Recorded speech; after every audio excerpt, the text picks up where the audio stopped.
really understand that you are an individual, you have a subjective experience, and how you interact online is being intermediated by all these platform players. So keep your eye out for this idea of protocols that preserve your agency. Understand the innovation of Bitcoin. It's not just money. It's about inverting the security model. It's enabling you to generate your own keys and maybe just play around with that stuff and really understand that you don't have to be at the whim of Twitter or Facebook or Google or whatever. Tim, Bouma, welcome. Absolutely. Well, thank you for taking the time, Tim. This is exciting for me because I have incrementally, learned more about your work and how far back it goes and how far in you have dived over the last maybe year or so.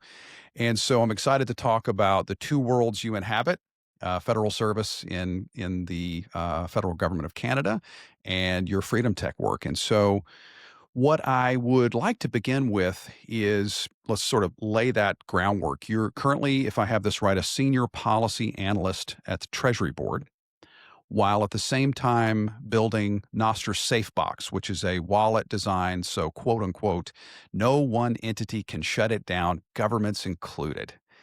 Walk me through how you think about these two roles, how you inhabit these two realms. Are you trying to bridge them, or are they fundamentally separate projects in your mind?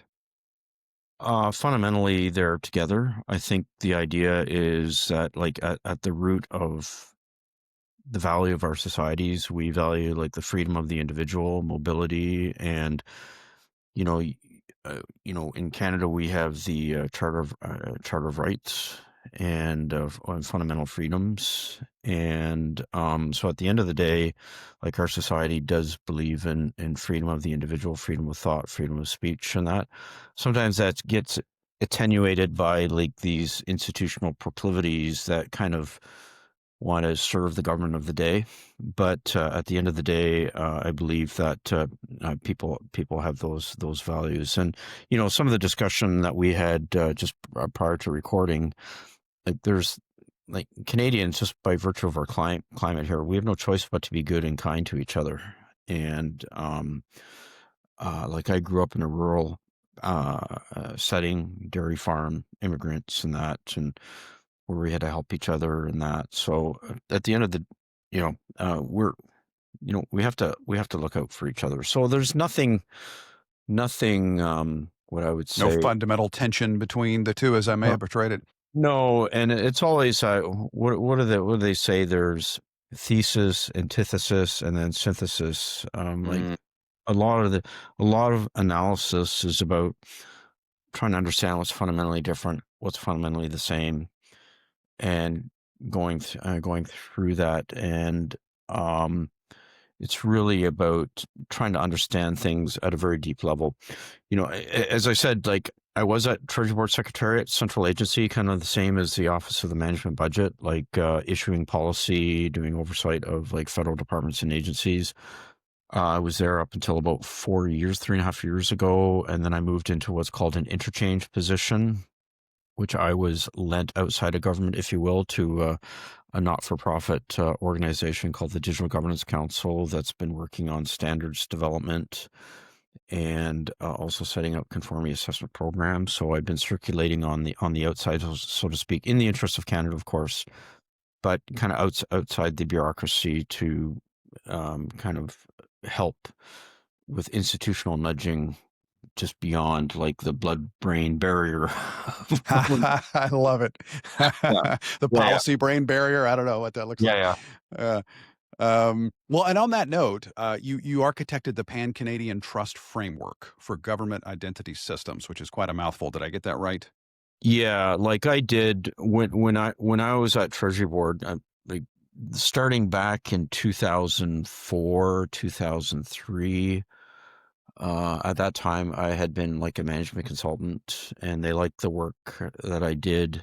That they asked me to join on what was called a non-advertised position. They really appreciated the work that I did, and so I worked on a lot of the fundamental policy work on identity management, and a lot of the Treasury Board policy was of my making. And then just by virtue of being a central agency, you kind of get put into a bit of a like leadership position, whether it's wanted or unwanted. Hmm. So, we worked very closely with the provinces and the territories in developing like what we call a pan-Canadian approach. I think it's really important to understand that Canada is a very decentralized country. Like we might just look like the Great White North on a map. To the simple American mind. Yeah, but there's like 13 provinces and territories. There's the 14th of federal government's jurisdiction. And then we have about 300 treaties with First Nations. So there's a whole hodgepodge of jurisdictions, if you will. And like the magic of Canada is that we've managed to kind of work all this stuff out peacefully. Like Quebec is pretty, as far as I'm concerned, it's pretty much like its own country in a lot of respects. It has it took a lot of the powers for itself. So literally writing its own constitution now, and that's fine. They view themselves as a kind of their own nation. They have a close relationship with the Francophonie, whereas the rest of the Commonwealth, they have their own legal system, civil code, like based on the Napoleonic Code, and common law, and like Ontario and the other provinces and that. So there's a lot of like latitude for different governance structures. So the work that we had done in the federal sphere, we had to take great pains on making sure that we took almost like an abstract implementation approach, saying, these are the principles that everybody adheres to. We're not telling what technology to use. Prescriptive. Yeah, and we know that we're at the time negotiating on behalf of Her Majesty and Right of Canada with Her Majesty and Right of Alberta or BC or whatever. So there's a lot of like they call it machinery, government machinery Hmm. to deal with that a lot of people just think government's a monolithic creature. It's not at all. So I have a lot of yeah. So I was going to say, I would imagine that, and as I mentioned, I lived in Canada for 10 years, and that certainly holds true in my expectations of how you might describe it in my understanding. And so I think what's interesting about that, and may not be obvious to many outside of Canada, is that, as you say, then does create a certain positive tension with regard to any prescriptive top-down sort of strictures. Uh, Absolutely. Absolutely. Like we just finished a study on comparing and analyzing like the European Union, the regulations for digital identity in relation to the Canadian approach. And mm, I can give you the link to that approach. I've been pretty quiet about it, but please. I was one of the key authors of that report, even though my name's not on it. And we, one of the points is that okay, maybe we're not having the greatest relations with the Americans right now, but that doesn't mean we're going to run into the arms of the Europeans. Mm. Doesn't going to run into the arms of the Chinese. We have to figure stuff out for ourselves, and then we did some analysis using model law, like with what's called UNCITRAL. They developed model law for stuff like electronic signatures, electronic trade, identity management, and I was involved with those delegations like years and years ago. And it's really cool when you get like countries like China and Canada and the US and like debating on the floor about what's good. And at that I can time, only imagine what that's quite a disparate group. totally. And what you realize is that there's exceptionally competent individuals across the world, and we just had to come up with a multilateral approach. And so the reason I'm saying that, I saw like these model laws that eventually become legislation eventually being forged in the fire of multilateralism. And yeah, at that time, we worked very closely with the U.S. State Department. We would actually compare our positions and kind of come up with common statements that we would actually present as interventions. And, sometimes we didn't agree with Europeans and didn't agree with the Chinese. Sometimes they had some really good points that countered the Europeans and that. So all I'm saying, it's a pretty complex tapestry out there, and at the end of the day, you have to figure out what your values are as an individual, what your values are as a society, and really draw from that.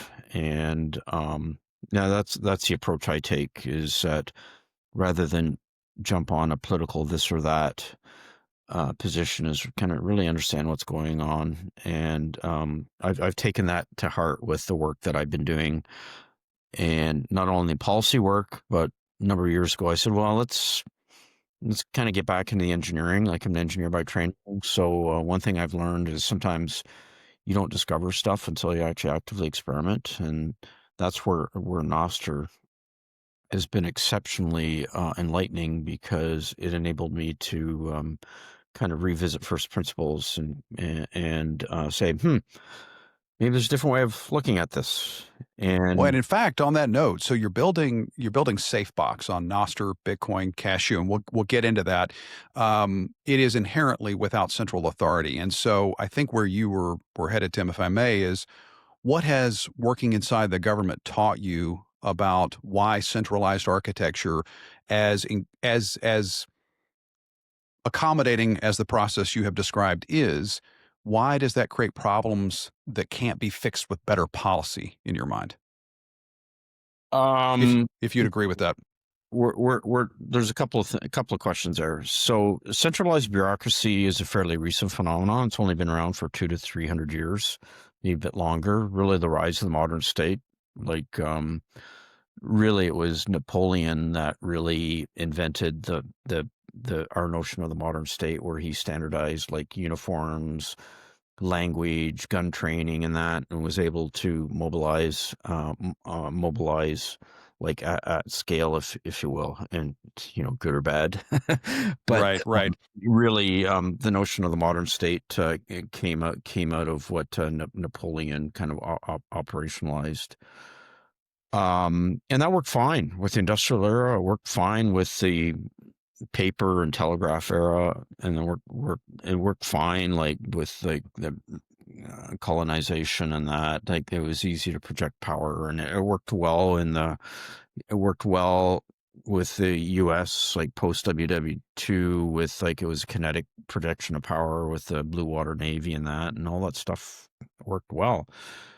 And in those cases, a lot of times you do need the centralized or a high degree of centralized bureaucracy to make that happen. You need to standardize like how jets take off from an aircraft carrier. You have to standardize like what the naval training is, and Certainly. so what it is. But then with the internet, like, I don't need to go into this, but then you start getting some asymmetric technologies where the projection of power is under like a completely different dynamic. And that's kind of where we're in the cybersecurity realm now. So now Mhm. we start thinking, well, maybe these approaches, they worked for a while.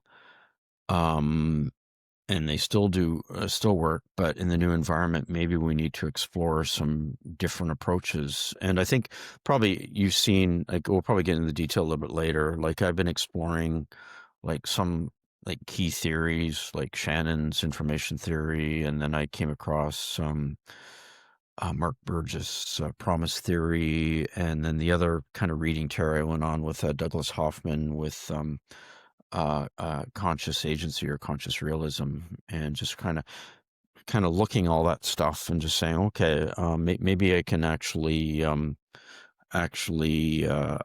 up with a new approach here. Like, what I'm finding with a lot of like architecture stuff, and like you read these fancy reports from like the big five consultancies, and you kind of look at them and you just say, well, there's no there there.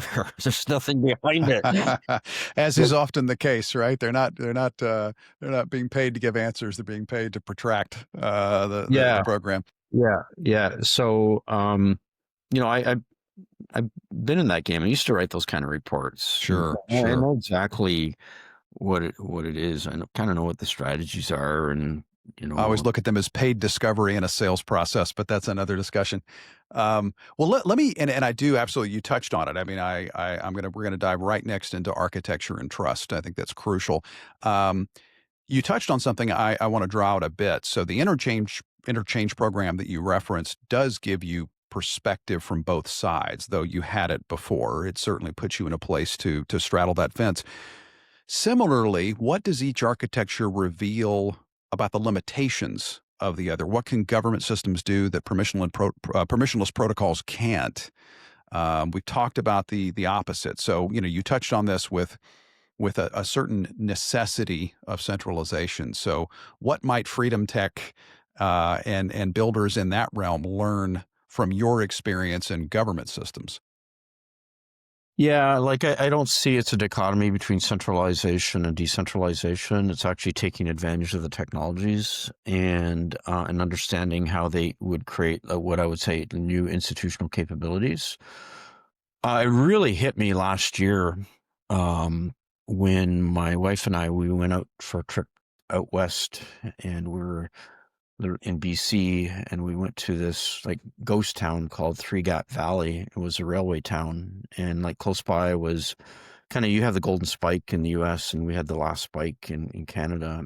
And you look at this and just say, you realize that it was technology that built the country. Like the reason like Alberta and BC are part of Confederation was because the deal was made that the steel ribbon across the country would tie the country together. Otherwise, like BC would have been part of the Pacific Northwest, And I take you to mean, as I have understood it over the years, back when I was in the data center game, rail lines were crucial because that's where you laid fiber. But I think, to your point, the standardization of railways, that could not have occurred otherwise, if I take your point. Yeah, and other things too, like standardization of time. Like another Canadian innovation that people don't realize was time zones. Like you got a country that We get to blame you for that. had in time zones, and then the technology that had to come along with as well. And what really hit me in going to this ghost town, the coolest place to hang out was the watch shop. Mm, That's where the conductors and all the train like officials would go like at least once a week to get their watches synchronized and making sure that they were up to snuff. And then you had the telegraph shop where they would get the time signals in so that they could synchronize. And then you had the mail depot. right. And then it's like, oh, this is really cool. Those are the cool, if I was in like 1883, that's probably where I'd be hanging out, in those places. And then The world before NTP. yeah. So like all that.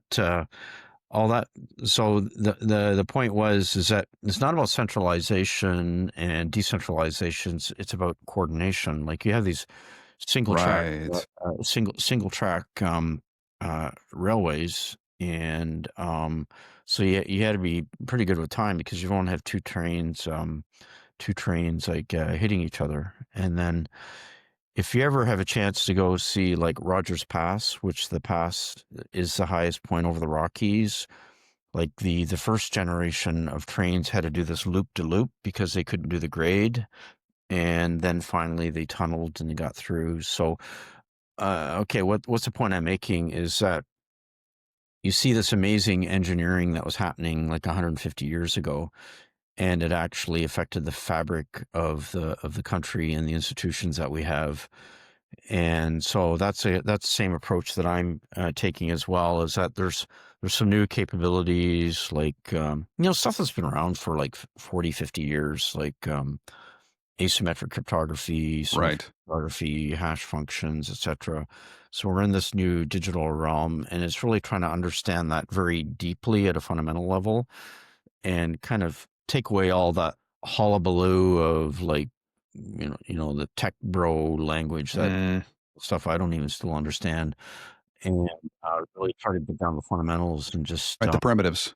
the absolutely the primitives, and just saying, well, yeah, this in the mix, and you can build a totally different type of structure. Like, Society. I mean, what I take from what you've said, Tim, which really strikes me is, and there are things that we may know, but then when you hear it said a certain way, is that it is easy to point to technology, big tech, government, and their use of big tech as such a tremendous negative, to put it bluntly.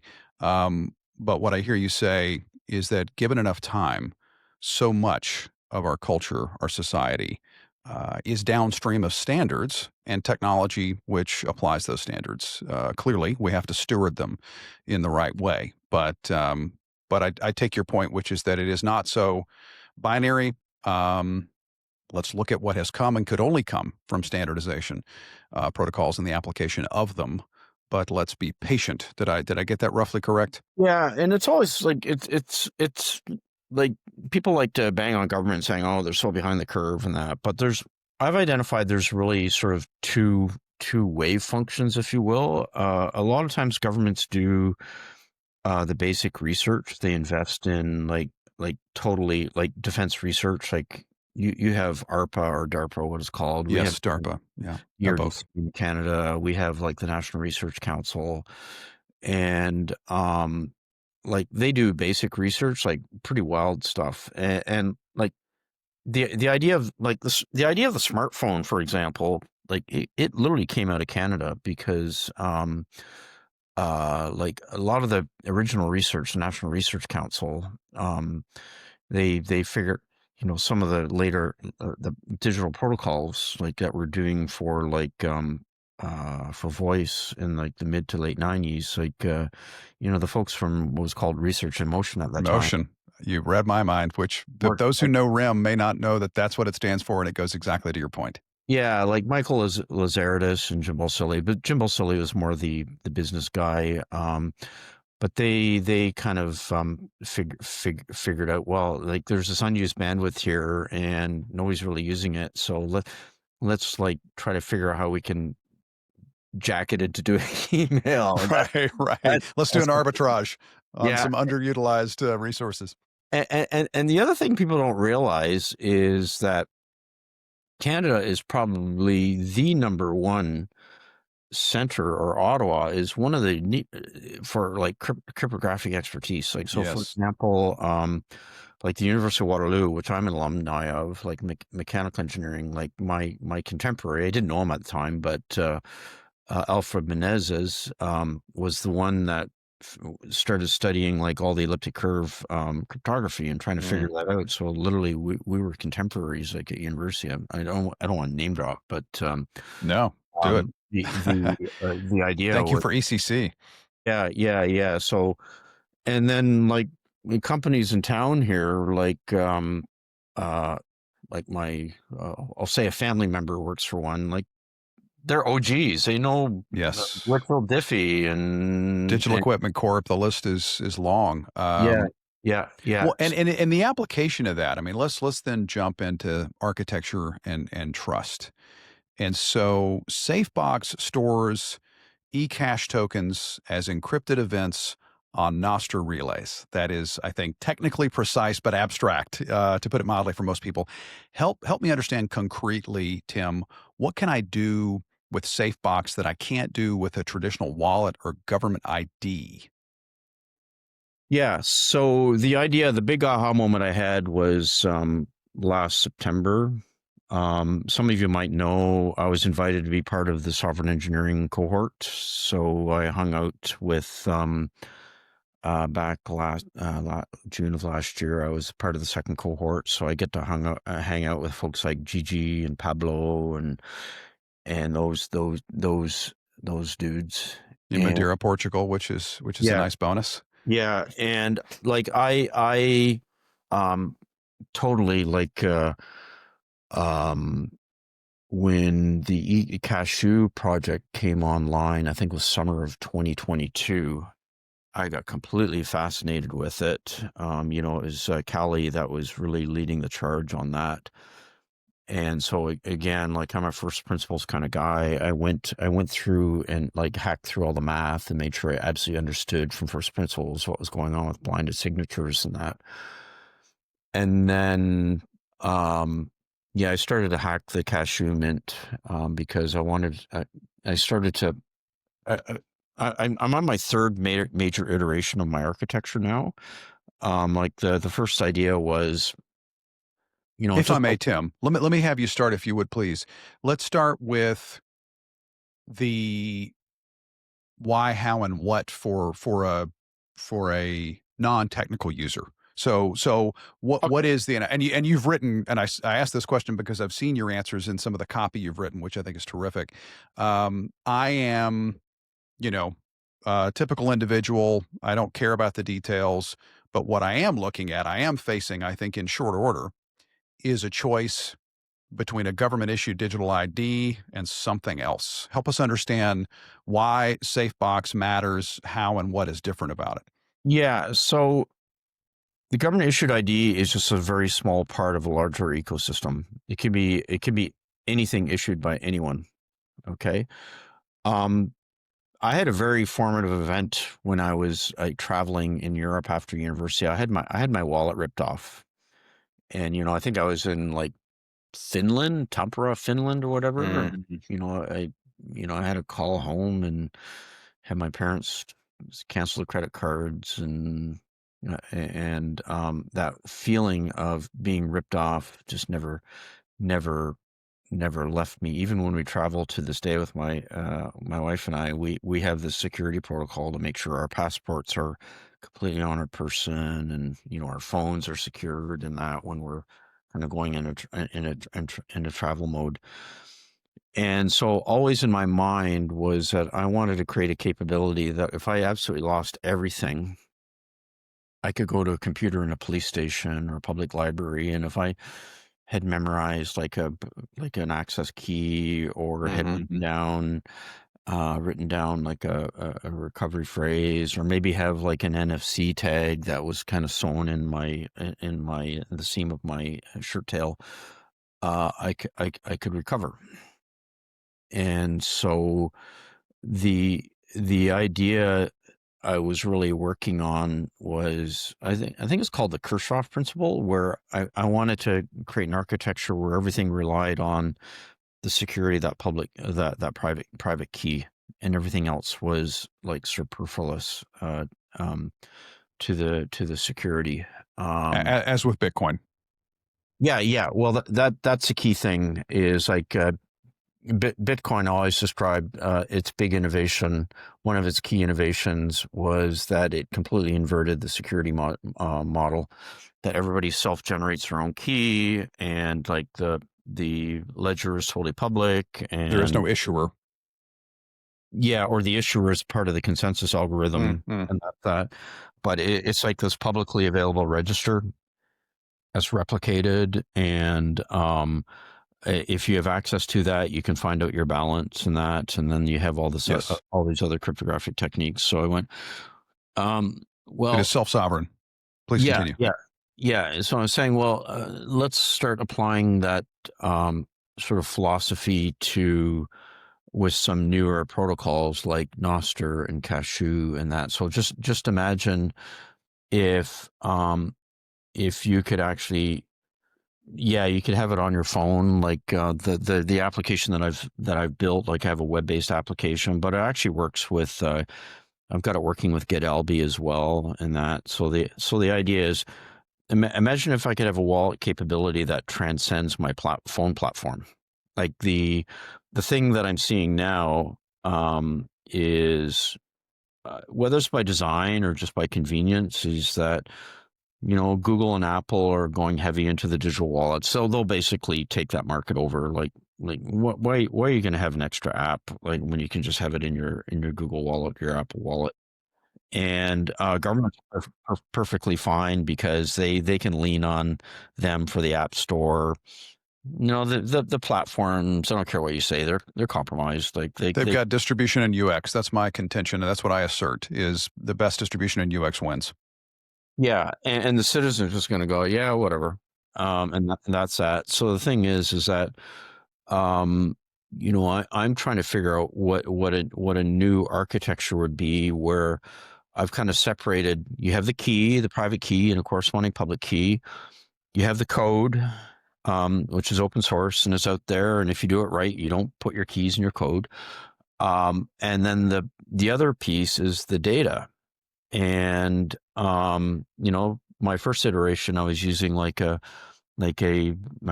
database to store the wallet data and the Cashu tokens and that, but it really bothered me because it's like if authority leans on me, I'd have to give all that stuff up. Hmm.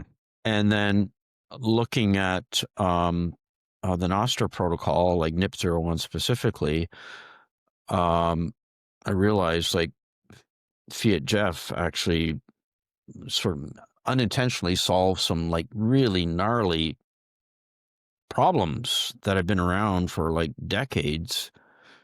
And the two problems that he solved was, number one, every record has its own ID. By virtue of like, and I won't go. You basically do a hash of the public key that's going to sign it, and the data and that. So every record has its own like identity in the existence of the universe, and then he kind of solved the whole semantic issue with the event kinds, meaning I can carve out my semantic space and define it however I want. And he solved two issues with one fell swoop, philosophical issues. So what does that do? So all of a sudden I have an independence from a database. So and the relays, all the relays do is they just accept events and that. And I've already like experimented with where I was having a denial of service attack on one of my servers. So I just basically replicated all the data on the back channel with, I think it's with stir fry. They have like a protocol that replicates the data. And then I pointed my app to the new relays and everything just kept on working. So And if I play that back, Tim, again, for those who may not be so technically inclined, you've identified identity, authentication. I'll gloss over some details as one key primitive or pillar. The application of the code is a second, and the actual data or records is a third. And so you have methodically been going through the process of abstracting those away from something brittle, rigid, centralized. And so what we have is self-sovereign identity or auth or recovery. We have resilient data storage, again, decentralized, and we have open source code. Is that a fair sort of replay? yeah, and even like one step further, when I was looking at the Cashu protocol and understanding how blind signatures work and how the redemption, I realized, and kind of looking at it through the lens of promise theory, you have this idea of what I call bound promises, like signed events, versus bearer promises. And bound promises are associated with an identity, which can be self-generated or whatever. But bearer promises are basically saying, "Hey, this is good to be redeemed," and there's no identity, and then associated with that. And then I realized, oh my goodness, that's basically those are the primitives that we need. The bound promises to say, "Hey, I committed to this, and you can look me up, and blah blah. You can challenge me, or you can ignore my authority, or honor my." But the bearer promises actually allow value to transfer. So, And and that was the key thing I left out. So thank you for that. yeah, well, Is I is only figured that out a few weeks ago. So, yeah. I And, mean, for those of us that are on a Bitcoin standard, as it were, it's always back there, right? But it's good to clarify and point it out. Well, and again, let's further sort of let's paint this picture in recess. Is that the right our term? I forget. Not counter to, but against the backdrop of, say, the Pan Canadian Trust Framework. And so, to compare and contrast, it tries or tried. You can tell me, to create interoperability between government identity systems, where Safebox creates interoperability without requiring central authority. And so, what's the technical breakthrough that makes that possible? How does cryptography, to be clear, oh, okay. replace institutions here? Yeah. So, like I've kind of bucketed it into two major like thrusts, if you will. One is like the shorter term stuff, and then there's the longer term stuff. So, excuse me. Please. So, like the world is well on the path of apps and wallets and phones. There's incremental improvements. So you can have Mm. your driver's license on your phone. You can have your credit card on your phone. You can sign into applications with your phone and that, and it's going to improve government services. Excellent. Great. So it's going to make services less crappy. you know, a little bit better, and that's great. But there's really no fundamental change in the status quo.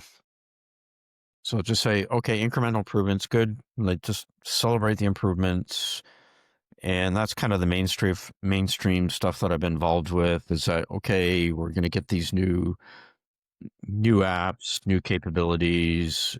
You know, no one's going to fall from their perch. Mm, Apple are going to be there. Governments are pretty right. happy with what's going on, and so without getting into too much detail, like I'm involved with a very detailed technical specification, and that's the reality. It's like there's going to be improvements. That's great. Works fine for oh, just hang on. Works fine for like institutions that you trust in that. Like, despite what's going on, we do trust Canadian institutions.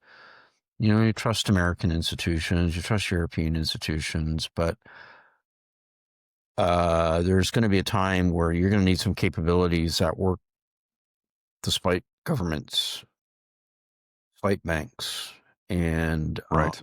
Yes. you need to have systems that work between friends and enemies. Like Yes. a great example is domain name system. Like people say it's centralized, people say it's decentralized. No, it's really delegated.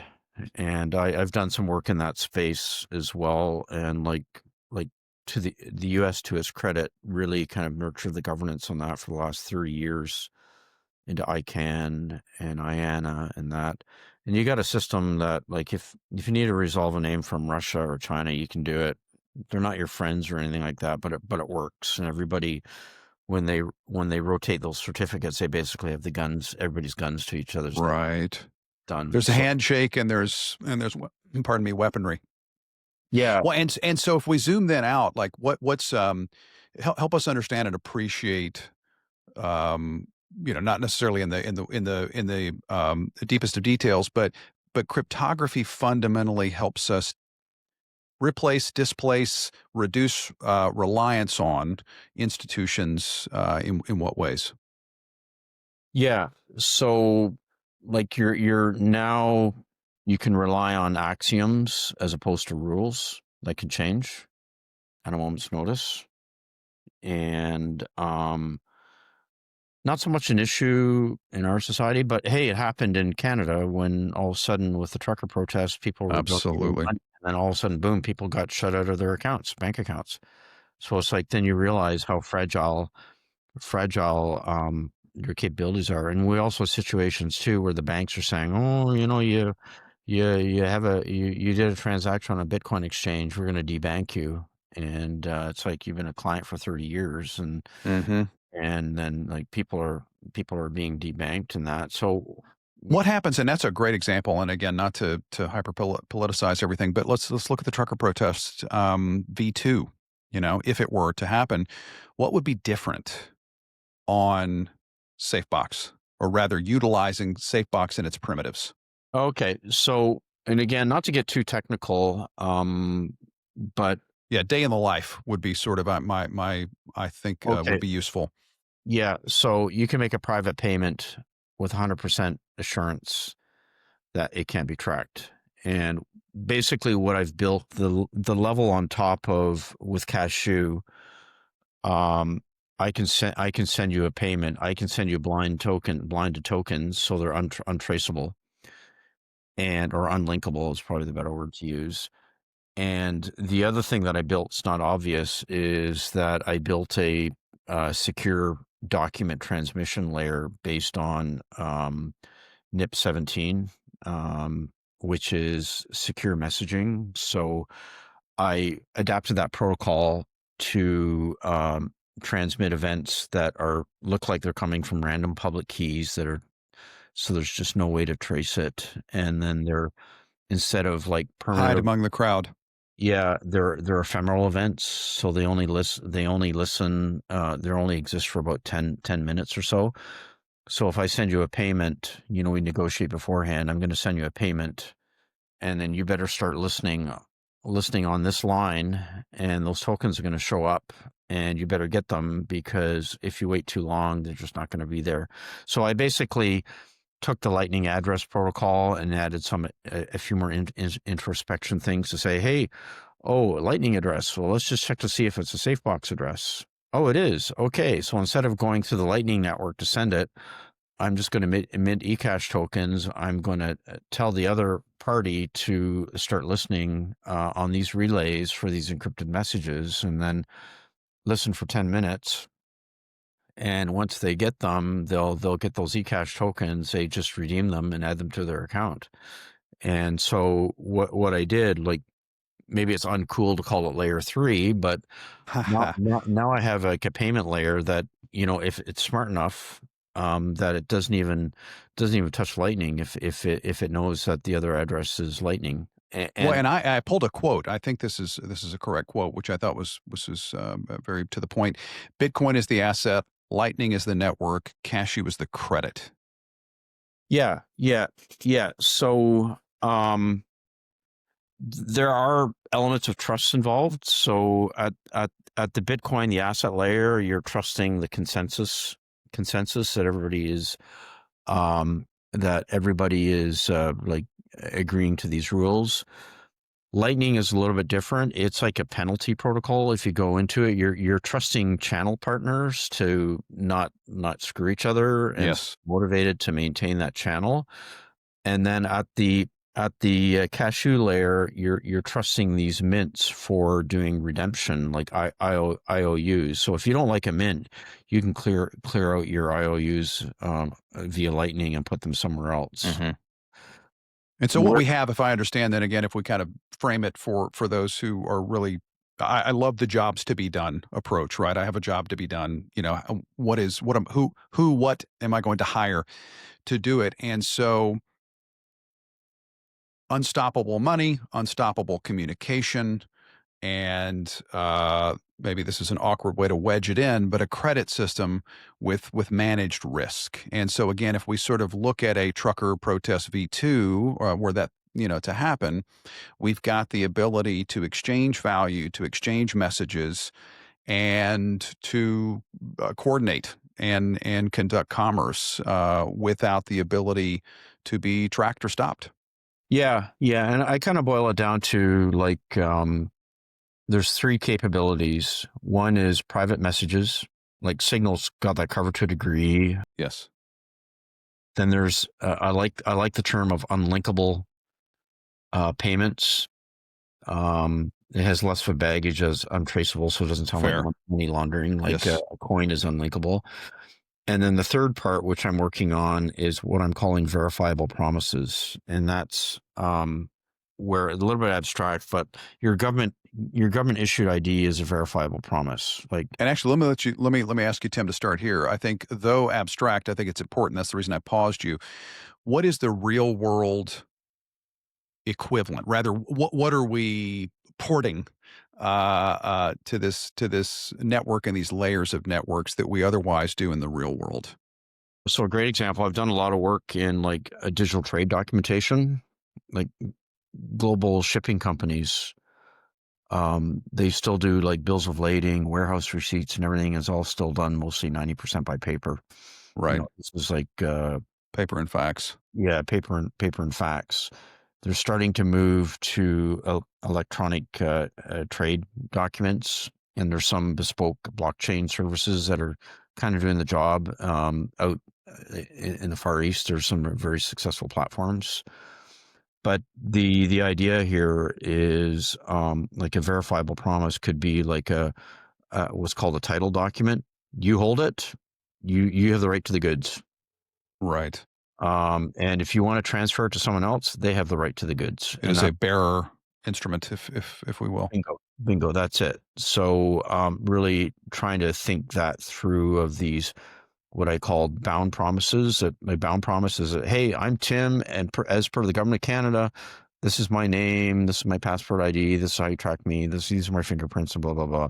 And the government of Canada is promising that the person that's in front of you is actually me. That's a bound promise. But a bearer promise might be, well, I have like cash in hand, or it could be I have a title document to pick up that shipping container just right there, Right. stuff like that. So I'm just thinking about that stuff more abstractly, like, and I've boiled it down to like you probably I like to experiment with some like fake advertising messages or whatever, and Yes. Yeah. it really boils down to I want to have control over my funds and records.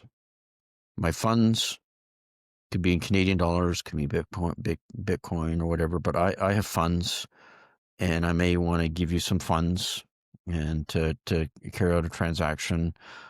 But then I have some records. I might have what I call negotiable records, a title document, but I have other non-negotiable or bound promises that say who I am and blah, blah, blah. I can present that to you. So I feel like now I have a pretty simple theory for Nostr Safebox where I've kind of landed on the characteristics where I want to build a capability that lives in the network on relays. So if your phone gets taken away from you or part of the internet gets shut down, if things are replicated, you can get back up in business again. But then kind of taking those models of like verifiable credentials and say, well, there's a more general model of what I'm calling verifiable promises. It could be your government issued ID. It could be a bill of lading. It could be, well, eCash fits in there as well, like a note that's issued that's cash, the same thing. So I feel like I have a simple model where I can kind of weave this all together. So like I have the payment stuff working, but that's not going to be the compelling part of the wallet. It's just like a starting point. But I think where things are going to get really exciting is when I actually can transfer records. And I have that stuff working. Like the big use case that I'm working on is being able to issue a simple NFC card. And I took a hard look at like how Visa and MasterCard do it with the tokenized payment systems, and basically implemented that and realized at first principles, it's actually more secure than what MasterCard and Visa have. Like, yeah, lots of engineering still to be done, but No like, doubt. I feel like with these nouveau primitives, it's like I'm not sending stuff down, insecure stuff through ostensibly secure pipes where they get dumped out Mm. and get encrypted again. I have 100% certainty when I'm sending stuff from point A to point B. Point B is the only one that can actually get the stuff. And that is, I mean, I think that's really powerful. So I think, one, funds and Records. documents, if Yeah. records, forgive me, funds and records. I think that's a great takeaway. And then if we just look at this perhaps through another lens, or we zoom out a bit, you have therefore spent 15 years working on government digital identity, right? I mean, yeah, I mean, that's a lot of time. I don't think most people perhaps appreciate that governments have been working on digital ID for that long. What convinced you that permissionless protocols, that's a tongue twister, weren't just interesting experiments, but necessary alternatives? Was there a specific moment or realization? Like I'm an amateur historian by the part of my hobby. Like another thing, I've written a historical fiction book that was published, and I like to zero in like points of history in that, and that project aside, about 4 or 5 years ago, I started to look into this book that really intrigued my imagination. It was called Medieval Forgery during the Millennium. And like I read this book and realized like half the shit out there is fake to begin with. Like all like medieval forgeries. Like the thing is that the mindset like in the 13th, the near the millennium was not about being truthful. It's like what is the will of God? And so the monks that were like copying these charters that gave rights and that they weren't saying what's a truthful copy. It's like what's the will of God? Well, I think the will of God is that our abbey should have more rights on getting the grapes in the hills there, so we'll add that in. And and, thereby the means justify the ends, yeah, or yeah, the ends and justify the means, excuse me. yeah, and then you realize another term that stopped me dead in my tracks was what was called the cult of the original. What the heck is that? Like up until about like the 12th century or so, there was no idea of attributing like a work of art to like an individual. Like it just that wasn't the case at all. And it wasn't until the The work stood Renaissance. on its own. Yeah, they just kind of they were there for the glorify God, and that was it. Like you Right, as a right. monk, it's like yeah, just do your thing. Um, and then just looking at the long lens of history here, like there's a big discussion of what's fake, what's authentic, what's fake in good faith, and that, and I realize, oh, this is pretty pretty gray zone. But what was really interesting, this book came out, and there was a big discussion saying the original scholarship that was done in the late 1800s, early 20th century was through the lens of centralized bureaucracy. They kind of assumed that all this stuff was done through a centralized administrative process, and it wasn't at all. And then if you read about like how charters get formulated and how they get witnessed and how they get the royal assent, sometimes it would be years before like you would get assent from a king that was not even literate, and then there was different systems of wax seals. In the UK, it was more about witnesses having your name on the document. And I went, "Ooh, this is not as simple, cut and dry as what people think it would be." And I realized, like, again, from a central agency point of view, sometimes you just kind of write the rules and then you interpret them. And I've been in situations like that where I wrote the policies and then I had to interpret those things. I was like, oh, this is kind of interesting. Unintended consequences. Well, and I think that's actually there's an example of that I wanted to touch on if I follow you, Tim, which is that in the vein of let us be mindful of what we record, declare, or otherwise stipulate. Canada's Conservative Party is actively campaigning against quote mandatory digital IDs. Privacy surveys show that 88% of Canadians are worried about their data. I take that to be very bullish. So, as someone who's worked on these government systems, what do you think the public misunderstands about them, and what do they understand correctly? Yeah. So the Conservative Party came out in favor of a voluntary digital ID system as Keyword part of being voluntary. the platform. And I think maybe what you're talking about was one of the MPs decided to do a YouTube video reacting to what's happening in the UK with With a website and all. I've seen the site to yeah, yeah, sign up yeah. to sign the declaration or the protest. So this is always the tricky thing is they say that there's never a temporary government measure and there's never a voluntary government measure.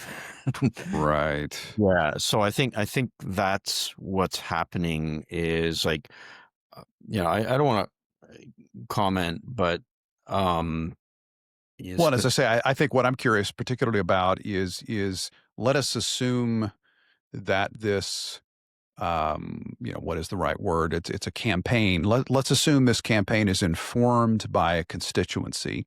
And let's assume that, as this particular survey, that I'm referencing shows 88% of Canadians are worried. Why are they right to, and they understand correctly, and what perhaps do they misunderstand about digital ID and where the UK, among others, appear to be marching? well, it's just not going to be mandatory in Canada, period. The other thing too is that And how so? How can you make that statement? I am curious. again, what I said earlier, it's very decentralized.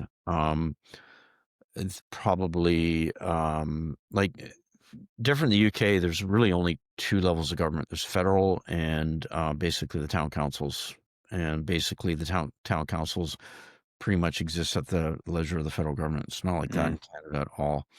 So it's really like where are they gonna do that? Like um provincial, like health stuff is all provincial. Uh Banking, in many cases, yes, there's federal regulations, but more concerningly, what's calling the shots is like what's called the FATF, the Financial Action Task Force. Yes. And a lot of the work there is actually driven by like very authoritarian governments. Kind of. So there's you don't want to be on the gray list there or the blacklist or whatever. So No. a lot of identification requirements are actually governed by uh, Unelected bureaucrats sitting on committees across the ocean. yeah, and there's also like bodies like the College of Physicians, like the bar associations, etc. That's all Fair. populated as well. So there's a lot of a lot of bodies that do self-regulate, and they've either been kind of delegated or what's the fancy word? I forget the word, but they actually were delegated in legislation to take care of that. So you're not gonna see an out and out sort of legislation coming out that's Top going. Yep. down. So Canada's original and ongoing diversity, tricky word these days, and a sort of complexity in some ways, I guess, of its structure as provinces, as territories, as First Nations, just precludes any sort of top-down authoritarian dictate. Yeah, and probably what's going to happen is that there's going to be some standards that they will abide by. Like the discussion that's happening now is mutual recognition. And one thing, like mutually recognizing that a health card being presented in province A to province B will be honored, for example. And then the second part, kind of with its own degree of freedom, is technical acceptance. Like, okay, you've decided that you're going to accept a health card from province A to province B.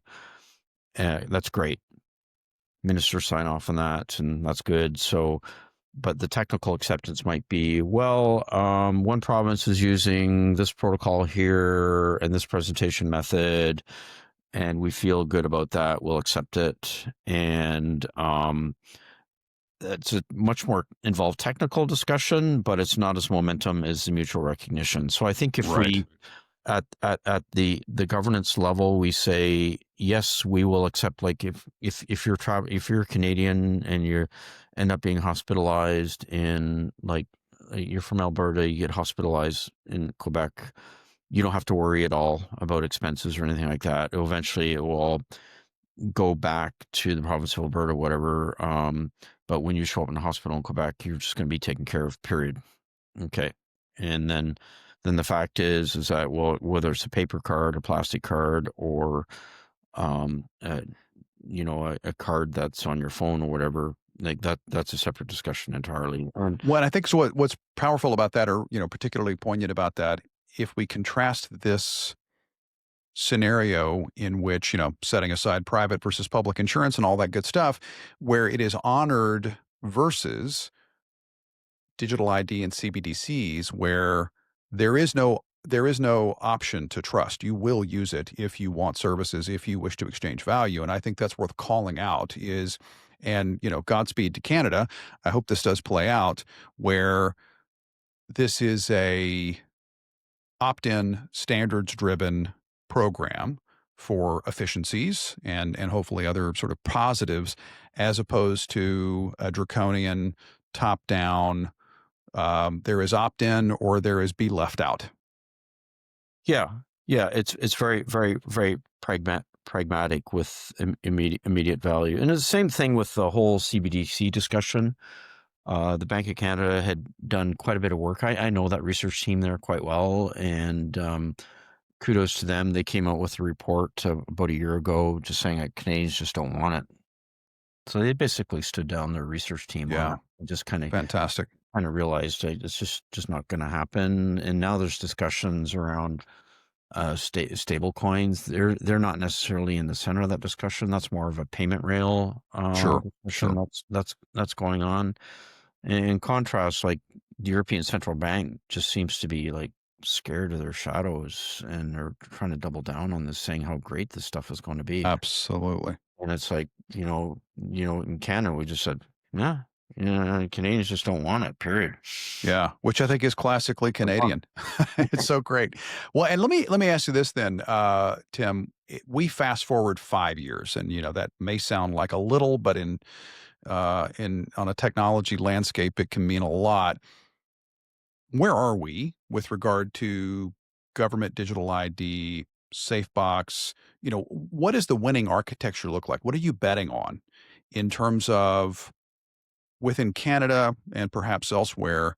What does success look like in 5 years as you see it? Yeah, and again, I always like to look at the long term, and I don't think Or push it out a decade if that's yeah. Well, easier. well, let me roll back 20 years. First of all, when I started getting the authentication, the only online behavior that was relatively crystallized back then was online banking. Like this was before like before social media. People were doing like going 2004, the early 2000s. People were starting to do online banking, and so we looked at it and said, well, if people are trusting the banks to do their financial transactions, and the banks have an interest on ensuring that the authentication actually works before they carry out the transactions. Let's try to leverage that. And but we didn't want to trust the banks for the identity part. We said that's just too much. And so the policy framework that we came up with was the authentication piece versus the identity proofing piece. That was not obvious back then. And so we broke those things separate. So moving to today, what's happened is in that intervening period, we got these protocols like OAuth and OAuth 2 and started to get adopted, and TLS and that, and then We, boom. we get our we get our lock on our browser, and that ultimately tells us we can trust to a greater degree what we're interacting Yeah, with. but then you have the digital platforms like the Googles and the Facebooks and that basically locking up the authentication piece, like sign in with Google, sign in with Yes, whatever, yes. and okey doke. Once again, distribution and UX. Yeah, yeah, yeah. And so like going forward like 5, 10 years, I'm just trying to figure out it's not about better KYC. It's not about whether you're a human or not. It's this is what I'm really trying to zero in on. It's about uh, preserving my agency, and ensuring my agency that if I decide to do something, um, I'm the one that generated that intention, and that intention is actually properly communicated to the other counterparty, if you will, without training an LLM, without being futzed by uh, cryptographically chain or Some sort of man in the middle or yeah. machine in the middle. Yeah, yeah. So the issue, it's not about identity theft; it's about intention theft, and so that's where I'm putting my energy into. And there's some really great projects that are going on, like the first person network saying like, we need to prove that you're a human before you can access anything online. And it's like, well, okay, what body part are you going to measure? And Right. Is that really what we need to demonstrate? I think it's an excellent point. yeah, and who gets to measure that body part and provide that single dispensation that I'm human? And it's like I'm Hmm. going. Yeah, I get the good intentions here, but I think there's something deeper here that we It's have a blunt instrument. to analyze. Yeah, blunt instrument with the wrong model, and so that's why I started to dig into conscious agency. Like you're hearing terms about agents, but like the stuff I'm seeing about agents is pretty like they haven't figured out like some of the more foundational pieces that we need. And this is where I'm seeing like whether it's Nostr that wins out in the end or not. It's a simple protocol, everything's signed. It enables me to define a semantic space. So if I have a subjective experience and I want to define my own kinds for whatever in relation to my public key, I can do that. And it gives me, I don't have to, I don't need permission for that single credential. And then the Web of Trust stuff is really interesting as well. And as opposed to authorities, and again, this is where the Mark Burgess theory is really really useful. Instead of kind of relying on top-down authorities to do stuff, let's work on this idea of promises. And if agents keep their promises, you actually attribute them some more authority. Mm. And so it's just like Graduated trust, graduated agency based on yeah, demonstrated outcomes. yeah. Like I come from a tradition of what I call reverse governance, like the cultural background that I grew up with. It's not about top-down authority. It's about me as an individual member delegating authority to like a council and then to a classis and then to a synod. And if you don't like it, then there's a process to change that stuff. To reclaim it. It's not like the Pope has like the divine authority and everybody has to be in charge. I mean, they're in charge, and you have to. And that's powerful. I'm sorry to interrupt. I think, I want to draw this out is the technical ability and the ability to grant degrees of trust and agency, to increase or decrease those, to put them forward and to pull them back, um, as composed, or rather as compared to it being binary. I hand over, I outsource, I give over. I think what I hear you say, Tim, is that there's this, um, it's the beads on the abacus, if you will. I can move them and adjust based on demonstrated outcomes as opposed to empty promises. Yeah, and if rules need to change or doctrinal positions need to be changed, there's a forum where you can actually bring those forward and hash that out. And then if you're an officer, if you will, you've agreed to abide by those things. But as a member, doesn't mean you have to abide by them, and you might honor them. So all I'm saying is that the decentralized governance that I'm quite used to. What's also interesting, the governance that I'm used to is actually crosses national borders, like between Canada and the U.S. So like nation states are not involved there, and Right. it Right. crosses Absolutely. tradition. So, I'm just kind of applying kind of like the cultural background that I come from. It's like I don't have 100% view of what's good or bad, Sure. but I can be part of a larger body that is living to some degree to adapt. And I think kind of what we're seeing now, I'm hearing stuff like the web is dead. Well, Dead internet theory. the dead internet theory is that because you actually haven't figured out what the body is, because you're just dealing with, Mm, and fascinating. yeah, Well, so and, now, and and is there can we then project that forward 5 or 10 years, Tim? I mean, it may be a tough one, but what is, again, I come back to day in the life. So I'm rooting for you. But more importantly, as I know you'll take this, I'm rooting for these protocols and their application. What does a typical Canadian citizen's life look like in 10 years if we're successful here? yeah, so there would be no technological distinction between um your passport. If I need to present a passport via Nostr Safebox, okay, and I need to show a membership to a skating club, the technology is exactly the same. Where the difference might be is that for presenting my passport, um, the government of Canada has to have an agreement with other governments to say that these are the issuers that need to be honored. And when you verify it, not only are you verifying, like, the that nothing's been tampered with, but you actually trust the issuer in that.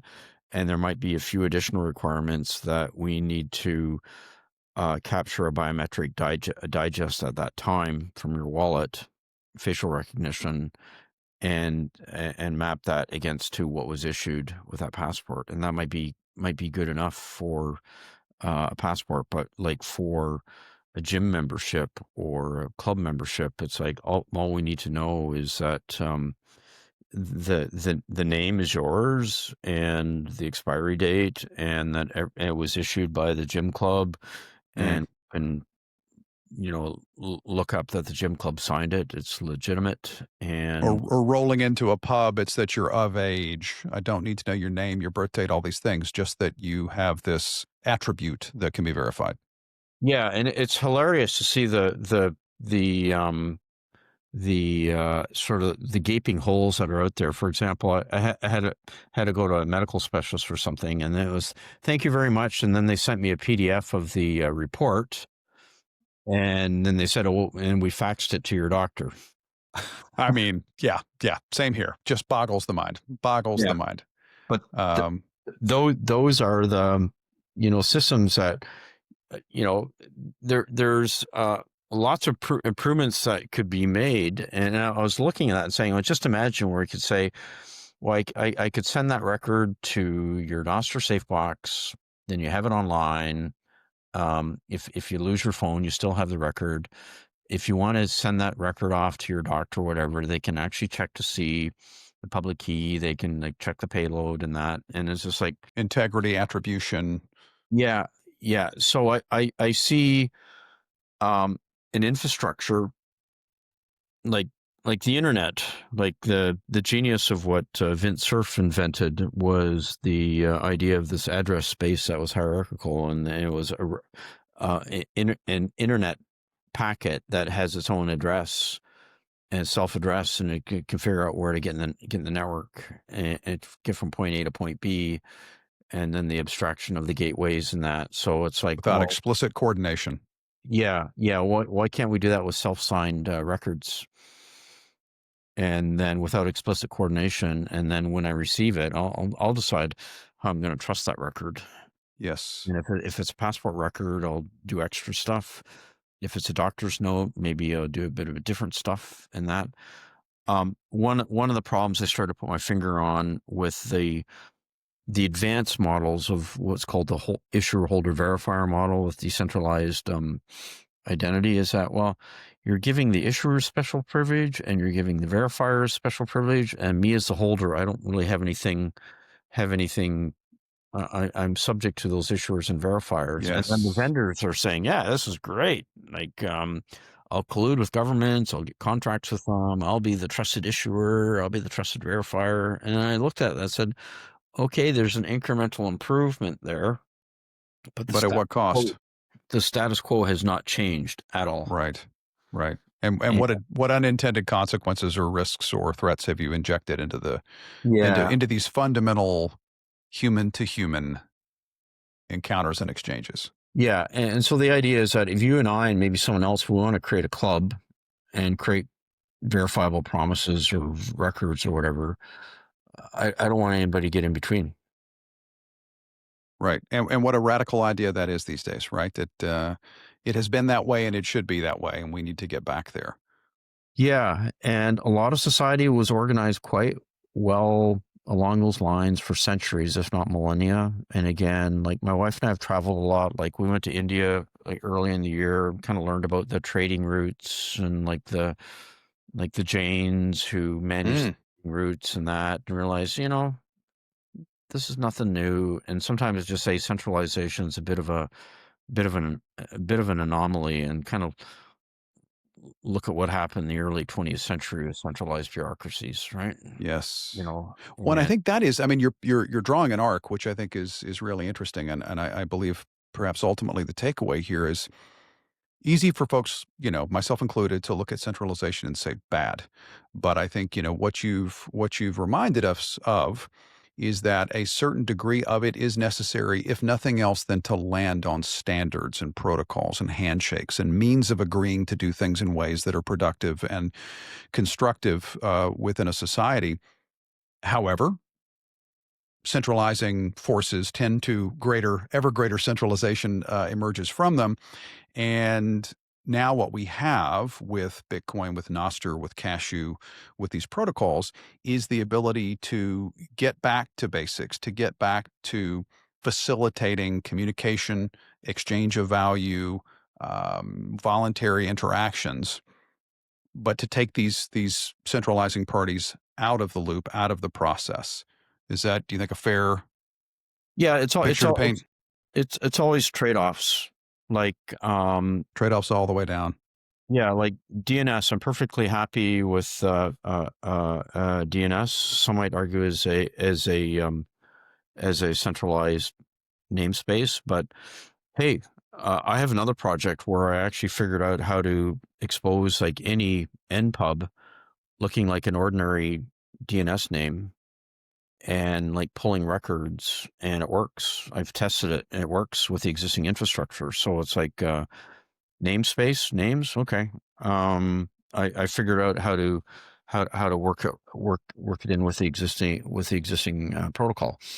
And so now it's like I don't have any motivation to set up like an Ethereum namespace or anything like that. I just know how to bolt it in and play by the rules with the DNS. Right. Works perfectly fine, and I don't need anything more. Some of the cypherpunks might take objection to that, but for global adoption, like I've created a system where I can publish an npub with the kind zero events, and then I'm watching it get resolved across the world in Turkey and Russia, and like 2 seconds later, it's like, okay, it works. Like, next, next, Absolutely.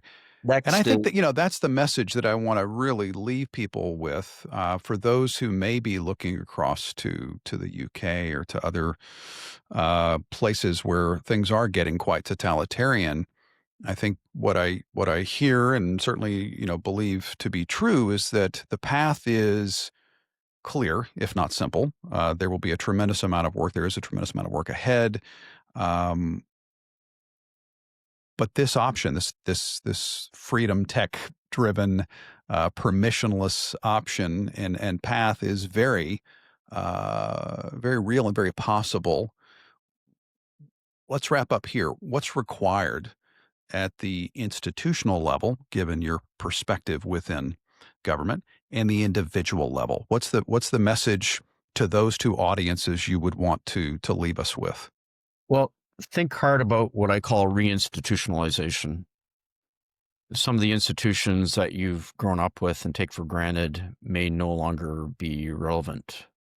And so it's not a good or bad thing. It's just the fact is that now we have some new ordering forces at play, and we just have to figure out how to incorporate that into the society that we are part of. And I think people do forget that government is not society and society is not government. Like government exists for the day to do things, and it's not the be all and end all. There's societies that exist without government, societies that exist with government, societies that exist at the kind of at the behest of government in that.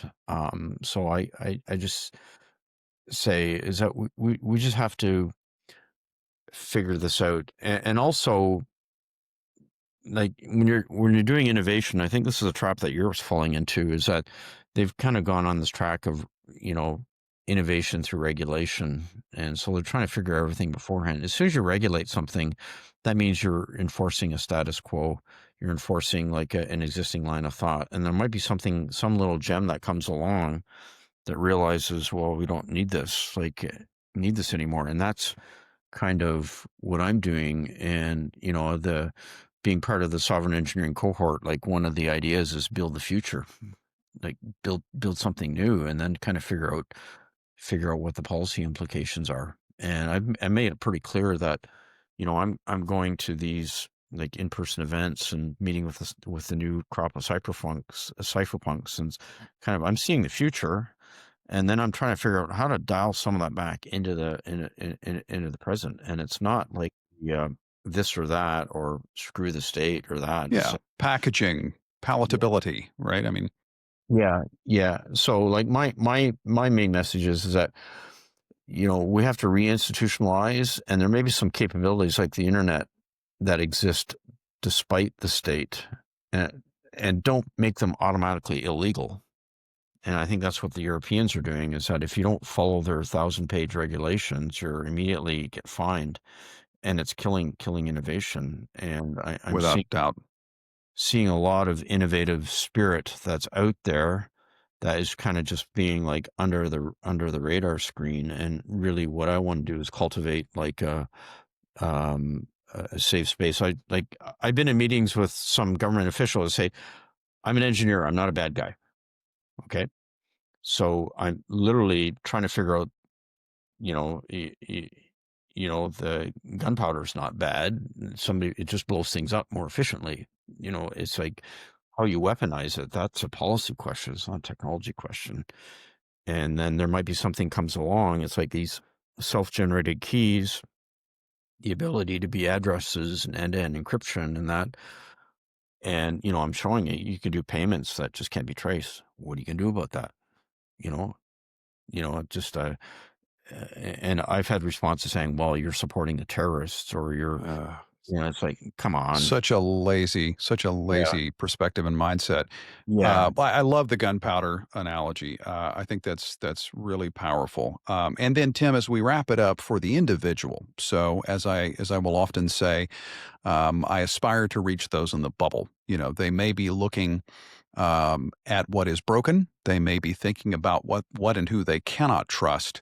What would you encourage or inspire an individual like that to do with regard to learning and sort of technical literacy and hands-on? What are a couple of things that they can do to get started better understanding what you've laid out today?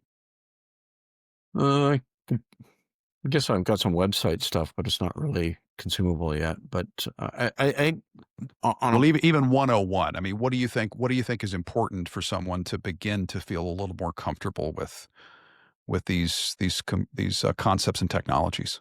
yeah, I'd say first of all, like draw deep within yourself, really understand that you are an individual, you have a subjective experience, and how you interact online is being intermediated by all these platform players. So keep your eye out for this idea of protocols that preserve your agency.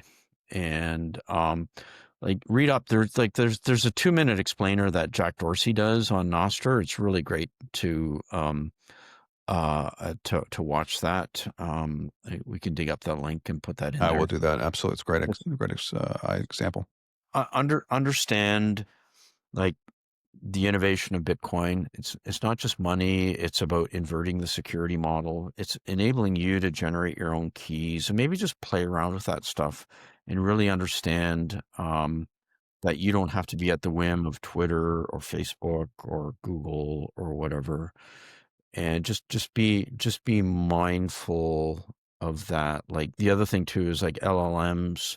I think it's going to be a time where you'll be able to have your own local models, so you can query that stuff by yourself without all your data being siphoned off to train something else. Just be mindful of sort of keeping your own agency. There's another handle on Nostr that I like following. He's called Ghost, and he has stuff about Yes.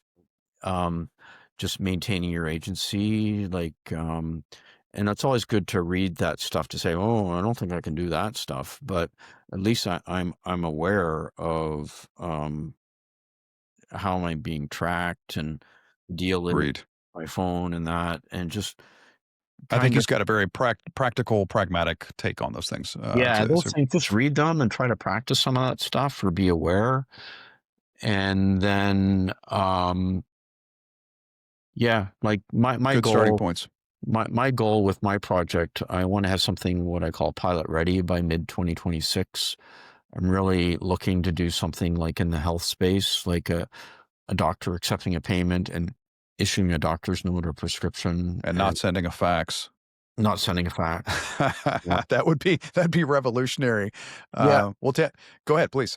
Yeah. And I say, like, think about what your existence would be without a phone. What alternative devices would you might want to have? And I'm starting to see stuff about personal digital assistants again, like Wow, PDAs. the '90s are back. The 90s are back, and just start thinking, just being more mindful of your existence. Like, I'm trying to do like a blackout time that after a certain time, that's it. Yes. I'm not online anymore. Or I try not to, I turn off all the notifications on my phone. My wife doesn't like that because she called. Actually, I put it on just for her, and she called me. Just like turn all that crap off. Sorry, Um, Mrs. Bouma. yeah, yeah, and uh, just kind of do mindful, Be soulful. aware. Yeah, things. I mean, man, mindfulness that can be awareness, mindfulness, attention. We could all use so much more of that. But I think these are excellent recommendations, Tim. Exciting work. Rooting for you. Can't wait to see what comes of it. I know you've got an announcement coming up, which I will not tease, but I just did. Rather, I will not spoil, and I will look forward to it. So thanks again, Tim. I'll check in with you soon and hope to do a follow up to see how progress is moving along. Superb. Thank you. Have a great day, Tim. You're Bye bye. welcome. Bye.